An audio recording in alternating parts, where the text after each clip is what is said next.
ಆತ್ಮಸಂತೃಪ್ತಿ ಕಾರ್ಯಕ್ರಮಗಳಿಗೆ ಪ್ರಿಯ ವೀಕ್ಷಕರೇ ಹೃತ್ಪೂರ್ವಕವಾದಂತಹ ಆಮಂತ್ರಣ.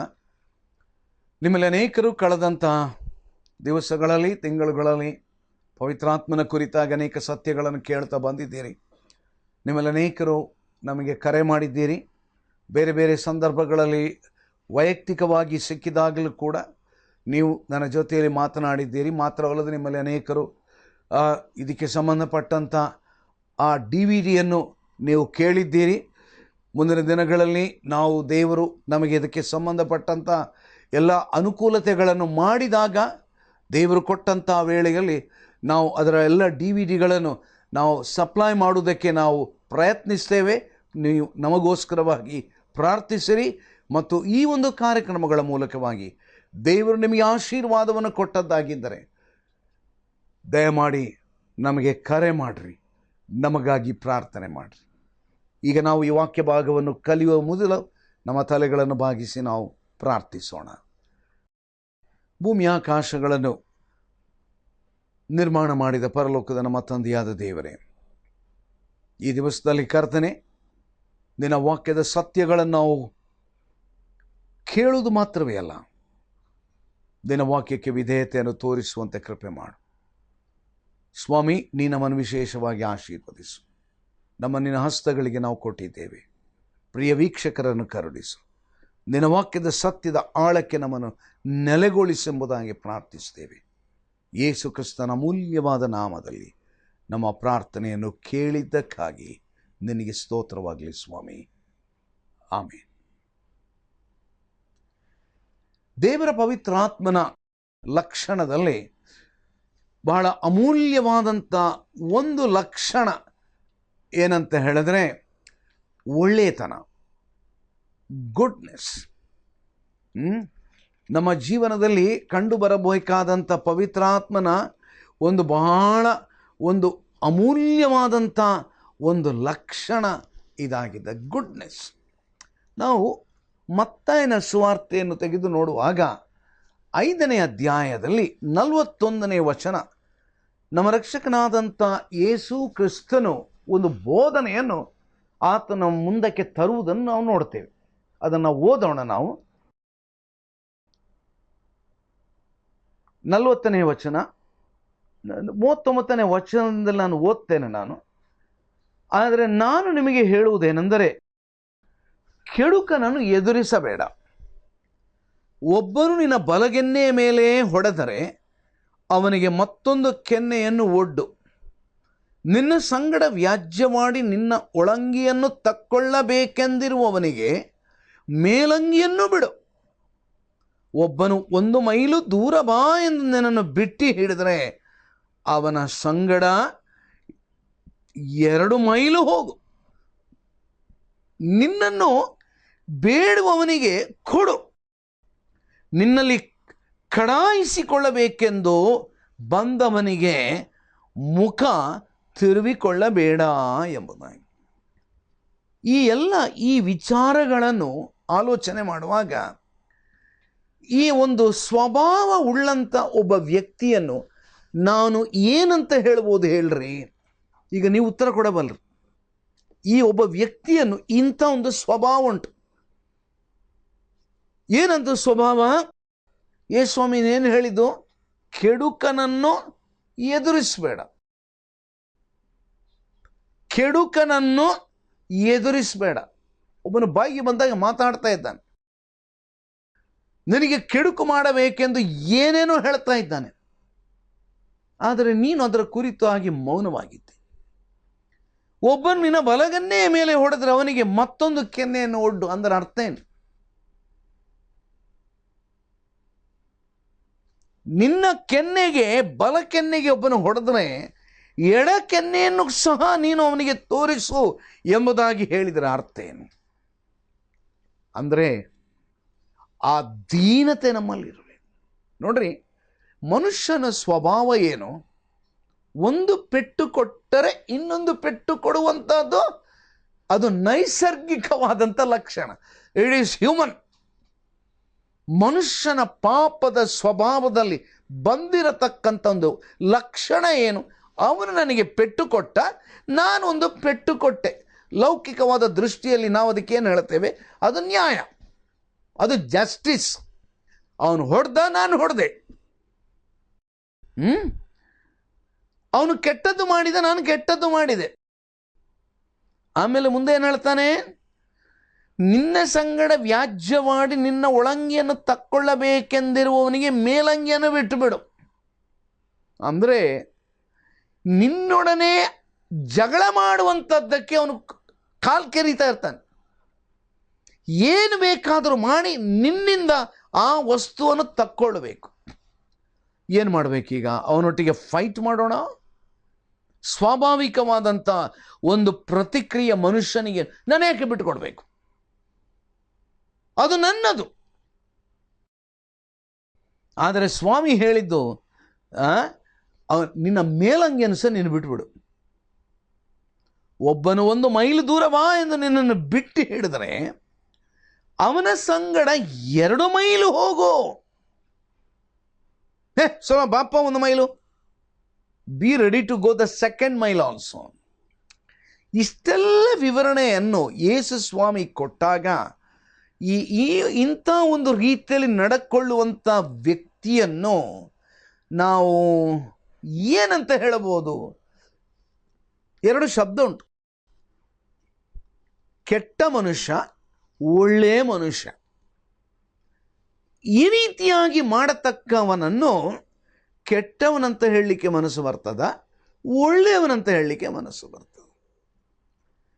ನನ್ನ ಪ್ರಿಯರೇ, ಒಂದು ಮಾತು ನಾನು ಹೇಳಲಿಯ, ಯೇಸು ಕ್ರಿಸ್ತನು ನಮ್ಮಿಂದ ಅಪೇಕ್ಷಿಸುವಂಥದ್ದು, ಆತನ ಶಿಷ್ಯರಾಗಿರುವಂಥ ನಮ್ಮಲ್ಲಿ ಅಪೇಕ್ಷಿಸುವಂಥದ್ದು, ಅಥವಾ ನನ್ನೊಳಗಿರತಕ್ಕಂಥ ಪವಿತ್ರಾತ್ಮನು ನನ್ನಲ್ಲಿ ಅಪೇಕ್ಷಿಸುವಂಥದ್ದು ಒಳ್ಳೆಯತನ.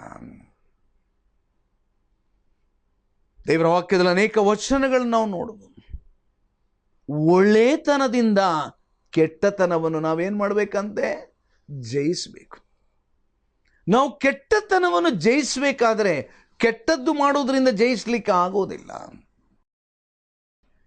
ಆದ್ದರಿಂದಲೇ ದೇವರ ವಾಕ್ಯ ಹೇಳುವಂಥದ್ದು, ನಿನ್ನ ವೈರಿ ಹಸಿದಿದ್ದರೆ ಅವನಿಗೆ ಏನು ಮಾಡಂತೆ? ಅವನಿಗೆ ಮೃಷ್ಟಾನ್ನ ಭೋಜನವನ್ನು ಊಟ ಮಾಡಿಸು. ಅವನ ತಲೆ ಮೇಲೆ ಕೆಂಡ ಇಟ್ಟಾಗೆ ಆಗ್ತದೆ. ಆಗ ನಿನ್ನ ವೈರಿ ಹಸದಿರುವಾಗ ನೀನು ಅವನಿಗೆ ಊಟಕ್ಕೆ ಕೊಡು. ಏನಂತ ಹೇಳಬೇಕು? ಈಗ ಈ ರೀತಿಯಾಗಿ ಕೆಲಸ ಮಾಡುವವರಿಗೆ ನಾವು ಏನಂತ ಹೇಳ್ಬೋದು? ಮೂರ್ಖರಂತ ಹೇಳೋಣವಾ? ಏನಂತ ಹೇಳೋಣ? ಯಾವ ಗತಿ ಇಲ್ಲದಂತ ಒಬ್ಬ ಮನುಷ್ಯನು ಅವನ ನನ್ನ ಹತ್ರ ಬರ್ತಾನೆ, ಸ್ವಾಮಿ ನನಗೆ ಸಹಾಯ ಮಾಡ್ರಿ, ಹೋಗ ಎಂಬುದಾಗಿ ಹೇಳೋಣವಾ? ನಮಗೆಲ್ಲರಿಗೆ ಗೊತ್ತುಂಟು, ವಿಶ್ವದಾದ್ಯಂತ ಪ್ರಖ್ಯಾತಿ ಹೊಂದಿದಂಥ ಒಬ್ಬ ವ್ಯಕ್ತಿ ಮದರ್ ತೆರೇಸಾ. ಯಾಕೆ ಲೋಕವು ಅವರನ್ನು ಸನ್ಮಾನಿಸಿತು? Why do you think that the entire world honoured her? ಯಾಕೆ ಮದರ್ ತೆರೇಸನ್ನು ಗೌರವಿಸಿದ್ರು, ಈಗಲೂ ಗೌರವಿಸ್ತಾರೆ? ಯಾಕೆ? Why? Because of her goodness. ನನ್ನ ಪ್ರಿಯ ಸಹೋದರ ಸಹೋದರಿಯರು, ಒಬ್ಬ ನಿಜವಾದಂಥ ಕ್ರೈಸ್ತ ವಿಶ್ವಾಸಿ, ದೇವರ ಪರಿಶುದ್ಧಾತ್ಮನು ಆತನಲ್ಲಿ ನೆಲೆಗೊಂಡಿದ್ದರೆ ಆತನಲ್ಲಿ ಕಂಡುಬರಬೇಕಾದಂಥ ಒಂದು ಅಮೂಲ್ಯವಾದಂತಹ ಲಕ್ಷಣ ಏನದು? A wholesome act of goodness. The wholesome act of goodness. ಅಥವಾ ಇಂಗ್ಲಿಷ್ನಲ್ಲಿ ನಾವು ಅನೇಕ ಸಾರಿ ಇದನ್ನು ಉಪಯೋಗಿಸ್ತೇವೆ. ನಮ್ಮ ಆಂಗ್ಲ ಭಾಷೆಯಲ್ಲಿಯೇ ಈ ಒಂದು ಉಪಯೋಗ ಅದು ಬಹಳ ಪ್ರಾಮುಖ್ಯವಾದಂಥ ಉಪಯೋಗವಾಗಿಯೇ ಉಪಯೋಗಿಸಲ್ಪಟ್ಟಿದೆ. What do we say? What do we say? Going the extra mile. Going the extra mile. That is the definition for goodness. What is goodness? Going the extra mile. ನನ್ನ ಪ್ರಿಯರೇ, ದೇವರ ಮಕ್ಕಳಾಗಿದ್ದೇವೆ ಎಂಬುದಾಗಿ ನಾವು ಹೇಳುವುದಾಗಿದ್ದ If you say that you are a child of God, if you say that you are born of God, if you say that you are filled with the Holy Spirit, this is the actual characteristic of the Holy Spirit. ಪವಿತ್ರಾತ್ಮನಲ್ಲಿ ನನ್ನಲ್ಲಿದ್ದಾನೆ ಎಂಬುದಾಗಿ ಒಬ್ಬ ವ್ಯಕ್ತಿಯು ಹೇಳುವುದಾಗಿದ್ದರೆ ಲೋಕ ಕಂಡುಕೊಳ್ಳಬೇಕಾದದ್ದು ಯಾವುದೋ the goodness, the goodness, the goodness, the goodness. ನನ್ನ ಪ್ರಿಯ ಸಹೋದರ ಸಹೋದರಿ, how often we are lacking in it. How often we are lacking in it. How many can testify looking at the true Christian believers? ಒಬ್ಬ ನಿಜವಾದ ಕ್ರೈಸ್ತ ವಿಶ್ವಾಸಿಯನ್ನು ನೋಡಿದಂಥ ಇನ್ನೊಬ್ಬ ವ್ಯಕ್ತಿಯು ಅವ್ರು ಕೊಡಬೇಕಾದಂಥ ಒಂದು ಸಾಕ್ಷಿ ಯಾವುದದು? he is a good person. he is a man who will go an extra mile. he is a good person. ಒಳ್ಳೆ ಮನುಷ್ಯ. ಆ ಒಳ್ಳೆತನ ಎಲ್ಲಿಂದ ಬರ್ತದೆ? ಮನುಷ್ಯನು ಪಾಪದಿಂದ ತುಂಬಿದಂಥ ಮನುಷ್ಯನು, ಅವನಲ್ಲಿ ಈ ಒಳ್ಳೆತನ ಬರಲಿಕ್ಕೆ ಖಂಡಿತ ಸಾಧ್ಯ ಇಲ್ಲ. ನನ್ನೊಟ್ಟಿಗೆ 1 ಮೈಲ್ ಬರ್ತೀಯಾ? ನಿನ್ನೊಟ್ಟಿಗೆ ನಾನು 1 ಮೈಲ್ ಯಾಕೆ ಬರಬೇಕು? ನನಗೇನು ಕೆಲಸ ಇಲ್ವಾ ನನಗೆ? ಇದೊಬ್ಬ ಲೋಕದ ಮನುಷ್ಯನು ಕೊಡತಕ್ಕಂಥ ಉತ್ತರ, ನೈಸರ್ಗಿಕವಾದದ್ದು, ಸ್ವಾಭಾವಿಕವಾದದ್ದು. ಏನೇ ಯಾವ ನನಗೆ ಏನು ಬೈತಾ ಇದ್ದಾನೆ, ಸುಮ್ಮನೆ ಬಿಡ್ಬೇಕಾ ನಾನು? ನನ್ನ ಕೋಪ ತಲೆಗೆ ಏರಿತು, ಸಾರಿ ಕೊಟ್ಟುಬಿಟ್ಟೆ 2. ಲೋಕದ ರೀತಿ ನಡವಳಿಕೆಗಳು ಏನು ಪುಕ್ಕಟೆಯಾಗಿ ಅವನು ಹೇಳಿದಲ್ಲಿಗೆ ನಾನು ಬರೆದು ಬಿಡ್ಬೇಕಾ? ಏನು ಪುಕ್ಕಟೆಯಾಗಿ ಅವನು ಹೇಳಿದಂಗೆ ಎಲ್ಲ ಕೆಲಸ ಮಾಡಬೇಕಾ? ಸ್ವಾಭಾವಿಕವಾದಂಥ ಒಂದು ಪ್ರತಿಕ್ರಿಯೆ. But may I tell you one thing?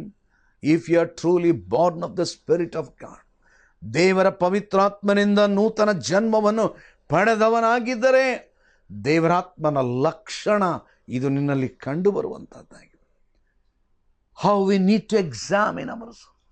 ಪವಿತ್ರಾತ್ಮನು ನನ್ನಲ್ಲಿ ಇದ್ದಾನ ಇಲ್ಲವಾ ಅಂತ ಹೇಳಲಿಕ್ಕೆ ಇಟ್ಸ್ ಎ ಪಬ್ಲಿಕ್ ಟೆಸ್ಟಿಮನಿ, ತೆರೆದಂಥ ಒಂದು ಸಾಕ್ಷಿ.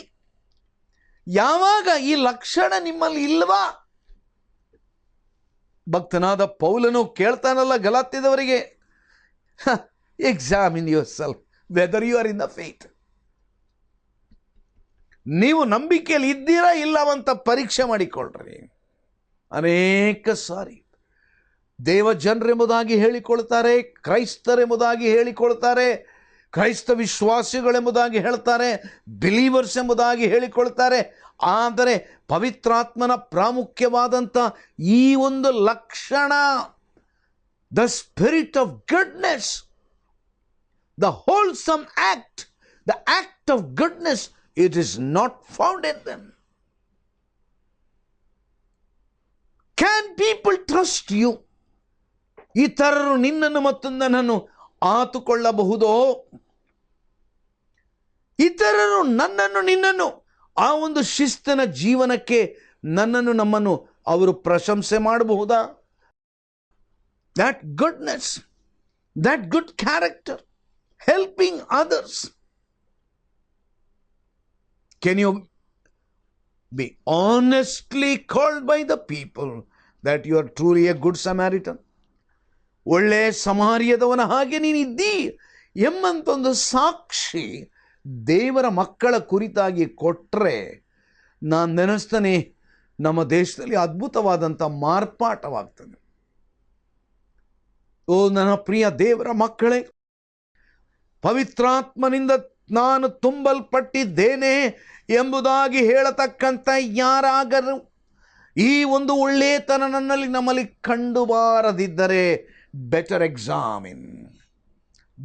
examine yourself whether you are truly born again. ಹೊಸದಾಗಿ ಹುಟ್ಟಿದಂತೊಂದು ಅನುಭವ ನಿಮಗೆ ಉಂಟಾ?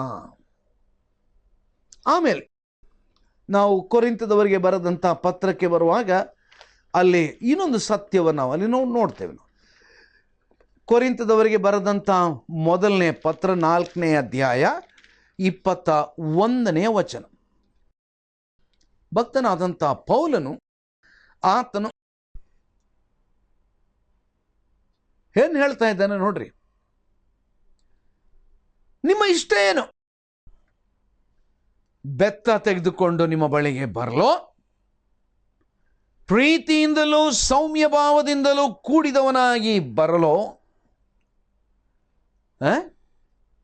ನೋಡ್ರಿ, ಭಕ್ತನಾದಂಥ ಪೌಲನು ಕೊರಿಂಥದಲ್ಲಿರುವಂಥ ಸಭೆಯವರ ಜೊತೆಯಲ್ಲಿ ವರ್ತಿಸುವಾಗ ಆತನು ಈ ಮಾತು ಹೇಳ್ತಾ ಇದ್ದಾನೆ. ಕೊರಿಂಥದಲ್ಲಿದ್ದಂಥ ಕೆಲವಾರು ಕೆಟ್ಟ ಅಭ್ಯಾಸಗಳು, ಕೆಟ್ಟ ಜೀವನಗಳು, ಇವುಗಳನ್ನು ನೋಡಿದಂಥ ಪೌಲನು, ಕೇಳಿದ ಪೌಲನು, ಈ ಕೊರಿಂಥದವರ ಹತ್ರ ನಾನು ಹೋಗುವಾಗ ಹಾಗೆ ಹೋಗ್ಬೇಕು ನಾನು. What will he? Shall I come unto you with a rod, or in love and in the spirit of meekness? Meekness ಅಲ್ಲಿಂದ ಪದ ಉಪಯೋಗಿಸಲ್ಪಟ್ಟಿದೆ. ಕನ್ನಡದಲ್ಲಿ ಏನಂತ ಉಂಟು? ಸೌಮ್ಯ ಭಾವ. ಎಂಥದ್ದು? ಸೌಮ್ಯ ಭಾವ. ಇನ್ನೊಂದು ಪದ ಉಪಯೋಗಿಸಲ್ಪಟ್ಟದೆ ಸಾಧುತ್ವ ಅಥವಾ ಸೌಮ್ಯತೆ. ದೇವರ ಪರಿಶುದ್ಧಾತ್ಮನಿಂದ ತುಂಬಲ್ಪಟ್ಟವರಲ್ಲಿ ಇರಬೇಕಾದಂಥ ಒಂದು ಲಕ್ಷಣ. ಪೌಲನ್ ಏನು ಹೇಳ್ತಾನೆ ಗೊತ್ತುಂಟ? If I would have been N A natural person, I would have taken A rod. ನಾನು ಒಬ್ಬ ಸಾಮಾನ್ಯ ವ್ಯಕ್ತಿ ಆಗಿರ್ತಿದ್ರೆ ನನ್ನ ಪ್ರತಿಕ್ರಿಯೆ ಹೇಗೆ ಅಂತ ಹೇಳಿದ್ರೆ, ನೀವು ಮಾಡಿದ ಕೆಲಸಗಳನ್ನು ನೋಡಿದರೆ ಬೆತ್ತ ಹಿಡ್ಕೊಂಡೇ ಬರಬೇಕು ನಿಮಗೆ. ನಾನು ನಿಮ್ಮನ್ನು ಡೀಲ್ ಮಾಡಬೇಕಾದ್ರೆ ನಾನು ಬೆತ್ತ ಹಿಡ್ಕೊಂಡು ಬರಬೇಕು. ಅವನೇನು ಹೇಳ್ತಾನಂತ ಹೇಳಿದ್ರೆ, ನಿಮ್ಮ ಇಷ್ಟ ಏನು ಹೇಳ್ರಿ, ನೀವೇ ಹೇಳ್ರಿ. ಈಗ ಯು ಓನ್ಲಿ ಟೆಲ್ ಮಿ. ನಿಮ್ಮ ಅವಾಂತರಗಳು, ನೀವು ಮಾಡ್ತಿರುವಂಥ ಕ್ರಿಯೆಗಳು, ನಿಮ್ಮಲ್ಲಿರುವಂಥ ಅಯೋಗ್ಯ ವರ್ತನೆಗಳು, ಇದನ್ನೆಲ್ಲ ನಾನು ನೋಡಿದಾಗ ನೀವೇ ಹೇಳ್ಬಿಡ್ರಪ್ಪ. What is it that you like, that you want me to do? ಬೆತ್ತ ತಕ್ಕೊಂಡು ಬಂದು ನಿಮ್ಮ ಹತ್ತಿರ ಬರ್ಬೇಕಾ? Shall I come unto you with a rod, or shall I come unto you with the spirit of meekness? ಸೌಮ್ಯ ಭಾವದಿಂದ ನಿಮ್ಮ ಬಳಿಗೆ ಬರಲಿ. ನನ್ನ ಪ್ರಿಯರೇ, ದೇವರ ಪರಿಶುದ್ಧಾತ್ಮನ ಒಂದು ಅಮೂಲ್ಯವಾದಂಥ ಲಕ್ಷಣ ಒಬ್ಬ ಕ್ರೈಸ್ತ ವಿಶ್ವಾಸಿಯಲ್ಲಿ ಇರಬೇಕಾದಂಥ ಒಂದು ಸ್ವಭಾವ, ಮೀಕ್ನೆಸ್. ಯೇಸು ಸ್ವಾಮಿ ಇದರ ಕುರಿತಾಗಿ ಆತನು ಹೇಳಿದಂಥ ಸತ್ಯವನ್ನು ನಾವು ಗಮನಿಸಬೇಕು. I am meek and lowly. ನಾನು ಸೌಮ್ಯ ಉಳ್ಳವನು, ನಾನು ಸಾಧುತ್ವ ಉಳ್ಳವನು. ನನ್ನ ಪ್ರಿಯರೇ, ನಾವು ದೇವರ ಮಕ್ಕಳಾಗಿದ್ದರೆ ನಮ್ಮಲ್ಲಿರಬೇಕಾದಂಥ ಒಂದು ಲಕ್ಷಣ ಸಾಧುತ್ವ, ಸೌಮ್ಯತೆ. ನನ್ನ ಪ್ರಿಯರೇ, ನಮಗೆ ಗೊತ್ತಿಲ್ಲ, ನನಗೆ ಗೊತ್ತಿಲ್ಲ, ನಮ್ಮಲ್ಲಿ ಎಷ್ಟು ಜನರು ನಾನು ಹೊಸದಾಗಿ ಹುಟ್ಟಿದ್ದೇನೆ, ನಾನು ಬಿಲಿವರ್ ಆಗಿದ್ದೇನೆ ಎಂಬುದಾಗಿ ಹೇಳುವವರು ನಾವು ಯಾವ ಹಿನ್ನೆಲೆಯಿಂದ ಬಂದಿದ್ದೇವಂತ ನನಗೆ ಗೊತ್ತಿಲ್ಲ. ಅನೇಕ ಸಾರಿ ನಮ್ಮ ಹಳೆಯ ಸ್ವಭಾವಗಳು ಅದು ನಮ್ಮಲ್ಲಿ ಖಂಡಿತ ಎದ್ದು ಬರ್ತಾ ಇರ್ತದೆ. ಏನದು ಹಳೆಯ ಸ್ವಭಾವ? ಇಂಗ್ಲೀಷಲ್ಲಿ ಒಂದು ಮಾತು ಹೇಳ್ತೇವಲ್ಲ, ಟಿಟ್ ಫಾರ್ ಟ್ಯಾಟ್. ಅವನು ಹಾಗೆ ಮಾಡಿದ, ನಾನು ಹೀಗೆ ಮಾಡ್ತೇನೆ. ಅವನು ಹೊಡೆದ, ನಾನು ಹೊಡಿತೇನೆ. ಅವನು ಬೈದ, ನಾನು ಬೈತೇನೆ. ಅವನು ಅನ್ಯಾಯ ಮಾಡಿದ, ನಾನು ಅವನಿಗೆ ಅನ್ಯಾಯ ಮಾಡ್ತೇನೆ. ಆದರೆ ದೇವರ ವಾಕ್ಯ ಹೇಳುವಂಥದ್ದು, ದೇವರ ಪವಿತ್ರಾತ್ಮನ ಒಂದು ಅಮೂಲ್ಯವಾದಂಥ ಲಕ್ಷಣ meekness, or in other words subdued strength. ನನಗೆ ಬಲ ಇಲ್ಲ ಅಂತೇಳಿ ಅಲ್ಲ, ನನಗೆ ಪೆಟ್ಟು ಹೊಡಿಲಿಕ್ಕೆ ನನಗೆ ಶಕ್ತಿ ಇಲ್ಲ ಅಂತೇಳಿ ಅಲ್ಲ, but the Holy Spirit has subdued that strength. Meekness. May I tell you one thing? Meekness is not weakness. Meekness is not weakness, but it is the gift of the Holy Spirit. ದೇವರ ಪವಿತ್ರಾತ್ಮನ ಒಂದು ಅಮೂಲ್ಯವಾದಂಥ ವರ ಎಂಬುದಾಗಿ ನಾವು ಹೇಳಬಹುದು. ಮತ್ತು ಅಮೂಲ್ಯವಾದಂಥ ಒಂದು ಫಲ, ನಮ್ಮಲ್ಲಿ ಕಂಡು ಬರಬೇಕಾದಂಥ ಒಂದು ಅಮೂಲ್ಯವಾದಂಥ ಲಕ್ಷಣ ಇದಾಗಿದೆ. ನೋಡ್ರಿ, ಭಕ್ತನಾದಂಥ ಪೌಲನು ಕೊಲೊಸ್ಸೆಯವರಿಗೆ ಬರೆಯುವಾಗ ಆತನ ಒಂದು ಮಾತು ಬಹಳ ಗಂಭೀರವಾಗಿ ಆತನು ಹೇಳ್ತಾ ಇದ್ದಾನೆ. ಕೊಲೊಸ್ಸೆಯವರಿಗೆ ಬರೆದ ಪತ್ರ 3ನೇ ಅಧ್ಯಾಯ 12 ಮತ್ತು 13ನೇ ವಚನ.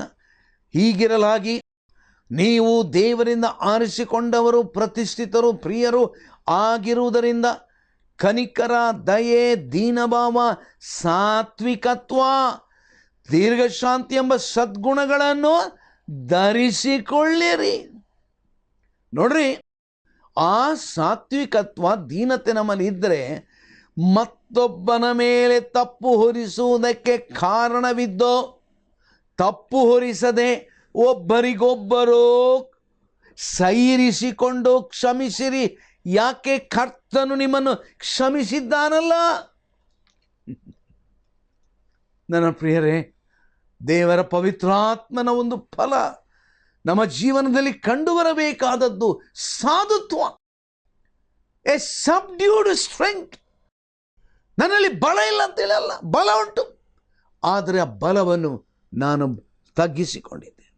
ದೇವರ ಪವಿತ್ರಾತ್ಮನು ಆ ಬಲವನ್ನು ಕಡಿಮೆ ಮಾಡಿದ್ದಾನೆ. ಜಗಳಾಡುವಂಥ ವೃತ್ತಿಯು ನಾನು ಆಗಿದ್ದರೆ ಈಗ ಜಗಳಾಡುವುದಿಲ್ಲ. ಕೋಪ ಮಾಡುವಂಥ ವ್ಯಕ್ತಿ ಆಗಿದ್ದರೆ ಇನ್ನು ಮೇಲೆ ನಾನು ಕೋಪ ಮಾಡುವುದಿಲ್ಲ. ಅಂದರೆ ಕೋಪ ಬರೋದಿಲ್ವಾ? ಬರ್ತದೆ. But by the spirit of God the anger is subdued. The anger is subdued. That and that is the fruit of the Holy Spirit.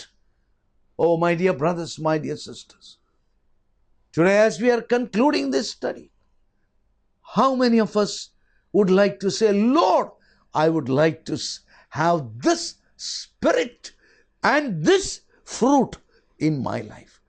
ನನ್ನ ಜೀವನದಲ್ಲಿ ಈ ಒಂದು ಫಲ ಕಂಡು ಬರಬೇಕು. ದೇವರೇ, ಪವಿತ್ರಾತ್ಮನ ಈ ಒಂದು ಫಲ ಇದು ನನಗೆ ಬೇಕು.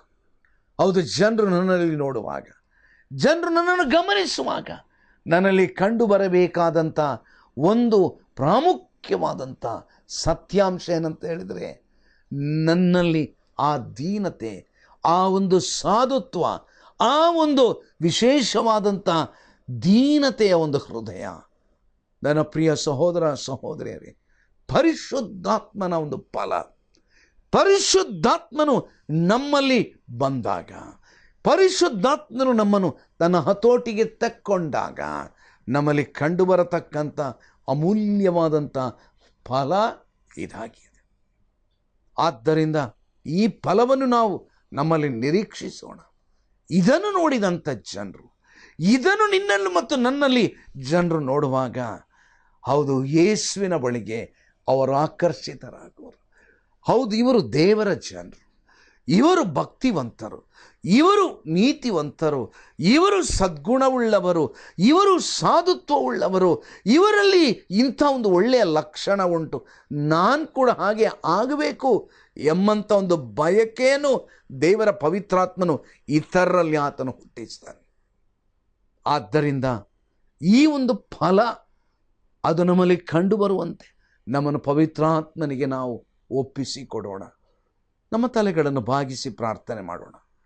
ಪ್ರೀತಿಯುಳ್ಳ ಸ್ವಾಮಿ, ದೇವರ ಪರಿಶುದ್ಧಾತ್ಮನ ಅಮೂಲ್ಯವಾದಂಥ ಒಂದು ಫಲ, ಸಾಧುತ್ವ, ದೀನತೆ, ಮೀಕ್ನೆಸ್, ದ ಸಬ್ಡ್ಯೂಡ್ ಸ್ಟ್ರೆಂಗ್ತ್, ಸ್ವಾಮಿ, ಇದು ನನ್ನಲ್ಲಿ ಕಂಡು ಬರಬೇಕೆಂಬುದಾಗಿ ನಾವು ಪ್ರಾರ್ಥಿಸ್ತೇವೆ. ನಮ್ಮ ಜೀವನದಲ್ಲಿ ಕರ್ತನೆ ಈ ಒಂದು ವಿಶೇಷವಾದ ಫಲದ ಮೂಲಕವಾಗಿ ಅನೇಕ ಜನರು ಯೇಸು ಕ್ರಿಸ್ತನ ಬಳಿಗೆ ನಡೆಸಲ್ಪಡುವಂತೆ ನೀನು ಕೃಪೆ ತೋರಿಸು. ಈ ವಾಕ್ಯವನ್ನು ಕೇಳಿದಂಥ ಪ್ರಿಯ ವೀಕ್ಷಕರನ್ನು ವೈಯಕ್ತಿಕವಾಗಿ ಆಶೀರ್ವದಿಸು. ನಿನ್ನ ವಾಕ್ಯದ ಸತ್ಯದಲ್ಲಿ ಆಳಕ್ಕೆ ನೀನು ನೆಲೆಗೊಳಿಸಿ ನಡೆಸೆಂದು ಪ್ರಾರ್ಥಿಸ್ತೇವೆ. ಈ ದಿವಸದಲ್ಲಿ ನೀನು ನಮ್ಮೊಟ್ಟಿಗೆ ಇದ್ದು ನಮ್ಮ ಪ್ರಾರ್ಥನೆಯನ್ನು ಕೇಳಿದ್ದಕ್ಕಾಗಿ ನಿನ್ನ ನಾಮಕ್ಕೆ ನಿತ್ಯ ಕಾಲಕ್ಕೆ ಸ್ತುತಿ, ಸ್ತೋತ್ರ, ಘನಮಾನ, ಮಹಿಮೆಗಳು ಉಂಟಾಗಲಿ ಕರ್ತನೆ. ಆಮೆನ್.